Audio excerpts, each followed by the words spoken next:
It was just another busy afternoon at the buzzing downtown office when Emma, a kind-hearted woman with a soft smile, quietly stepped into the break room.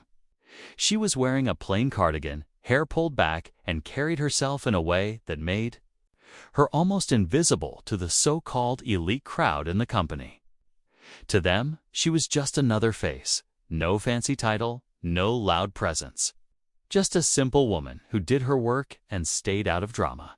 But what they didn't know was that Emma's story wasn't as ordinary as they assumed. Standing by the vending machine was Clara, the star employee everyone either feared or wanted to be friends with her designer blazer, expensive perfume, and a laugh that turned heads. Clara believed she owned every space she walked into, and today she felt like showing off her power again. She watched Emma pour herself a cup of cheap office coffee, and something about Emma's calmness rubbed Clara the wrong way. Maybe Clara thought Emma didn't belong there, or maybe she just wanted someone to pick on to feel better about herself, as the room filled with the sound of gossip and clinking cups. Clara strutted over, holding a cold can of Coke. She made a snide comment about Emma's clothes, loud enough for everyone to hear. Some laughed nervously, pretending not to care. But Emma just stood there, cheeks flushed, eyes lowered. And that only pushed Clara further. Without warning, Clara popped. The tab gave Emma a fake smile, and then splashed the fizzy drink all over Emma's simple outfit. The break room went silent. All eyes were on Emma, Coke dripping from her sweater to the floor. But instead of yelling or crying, Emma just looked up, not at Clara, but past her, towards the glass office at the end of the hallway. Inside, someone was watching. Someone who knew exactly who Emma really was. And in that moment, Clara's cruel little show turned into the biggest mistake of her life. Because the truth about Emma was about to come out, and when it did, the entire office would never look at her the same way again.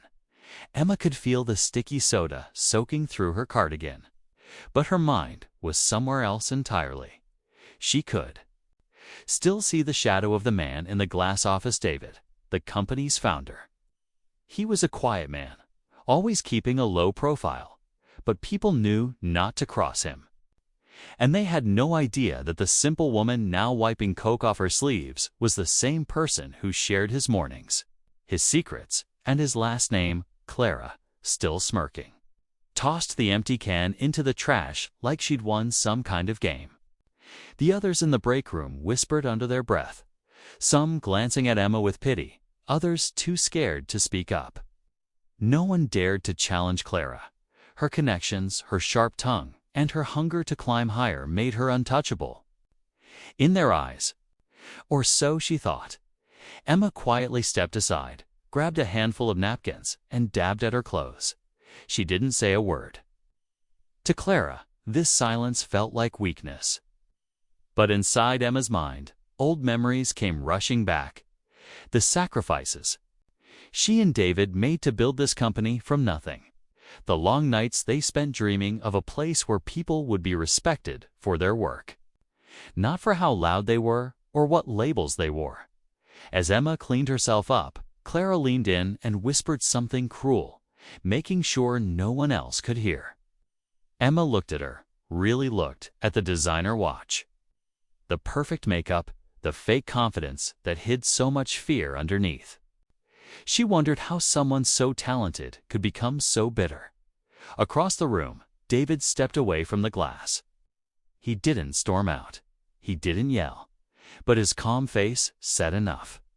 He knew this moment would change everything, not just for Clara, but for every coworker who thought power meant stepping on someone else. And Emma knew it too. She just wasn't ready to show her cards yet. Not today. Emma quietly left the break room, her damp sleeves clinging to her arms as she made her way down the hallway. She could feel the curious eyes of a few coworkers peeking over their cubicle walls, pretending to be busy when she looked their way. Word of what Clara did was already spreading like wildfire. Whispers floated through the air. Did you see that? Why didn't she fight back? Who even is she really? Inside her small corner office, Emma closed the door and took a deep breath. She sank into her chair, staring at the framed photo on her desk. Her and David years ago, before the sleek building, before the big investors, before people like Clara showed up, acting like they owned the place. She traced her finger over the glass. She had never wanted to flaunt her title as the founder's wife. She believed people should earn respect for who they were, not who they married. But moments like this made her wonder if staying silent had only given people like Clara permission to treat others so badly. Meanwhile, Clara strutted back to her desk as if nothing happened. A small crowd of her usual followers hovered around, showering her with fake praise. They laughed at her jokes, pretended to agree when she bragged about how she'd put that plain woman in her place. But beneath Clara's bright smile, a tiny flicker of worry started to spark. Why hadn't Emma fought back? Why hadn't she run, crying to HR? And why did David look at her like that through the glass? At the same time, in another corner of the office, Josh, a junior analyst, sat frozen at his computer. He'd seen the whole thing. Unlike most, he'd always noticed Emma's kindness. She was the only one who brought extra muffins for the interns, who remembered everyone's birthdays, who once stayed late to help him fix a spreadsheet mistake that could have cost him his job. Josh knew there was more to her story, and now he found himself scrolling through old company newsletters, connecting dots no one else had bothered to see. Somewhere between hushed gossip and uneasy glances, the office was shifting. Secrets were unraveling, and the simple woman no one really saw was about to become the only person anyone could talk about, for all the reasons Clara never expected. Clara spent the rest of the afternoon pretending everything was normal. She held meetings, barked orders, and kept her loyal circle close. But behind her forced grin, her mind raced. She replayed David's cold stare over and over. Each time feeling a pinch of dread she tried to swallow down with her expensive bottled water. She convinced herself that Emma would keep quiet, that the so-called simple woman wouldn't dare say anything. After all, who would believe her over Clara, the office's shining star? But Clara didn't know that whispers were already spreading beyond her reach. Josh, still hunched over his desk, began talking in low tones to others who'd always felt invisible under Clara's shadow. Small groups formed in hallways and the break room corners. People who never dared to speak up were suddenly asking the same question: who really is Emma? Rumors bounced off glass walls. Some said she was an investor. Others guessed she was an old friend of David's. No one knew the truth yet, but everyone could feel something big was coming. Inside David's glass office, a quiet storm was brewing. He sat at his desk, fingers drumming on a folder with Clara's name on it.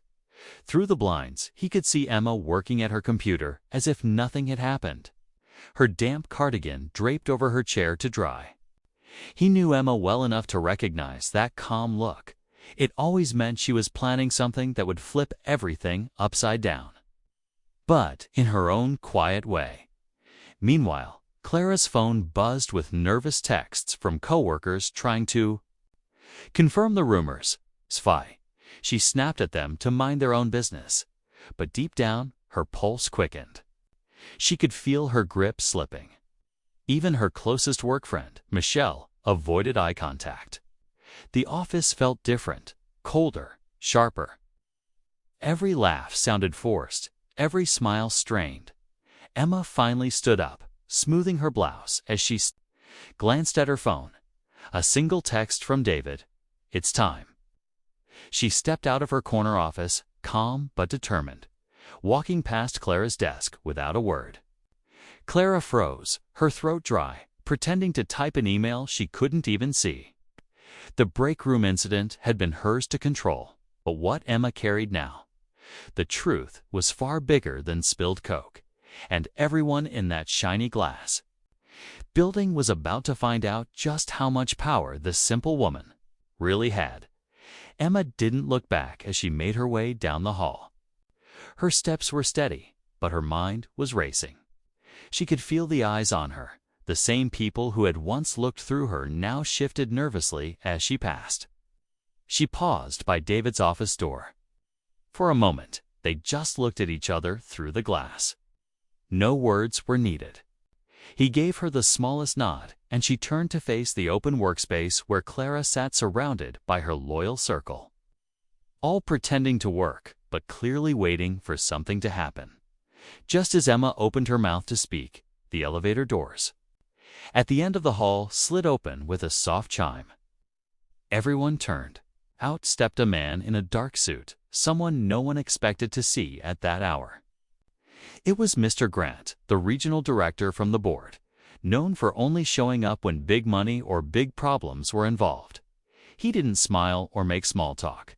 He carried a slim leather folder, his eyes scanning the floor until they landed on Emma, and then, more importantly, on Clara. Clara's heart skipped a beat. She rose halfway from her chair, trying to force a grin, but Mr. Grant didn't even glance her way. Instead, he walked straight to Emma, shook her hand gently, and spoke just loud enough for everyone near to hear. "Thank you for agreeing to show us the file yourself." The words hit Clara like cold water. File? She hadn't heard anything about a file. She forced herself to laugh it off.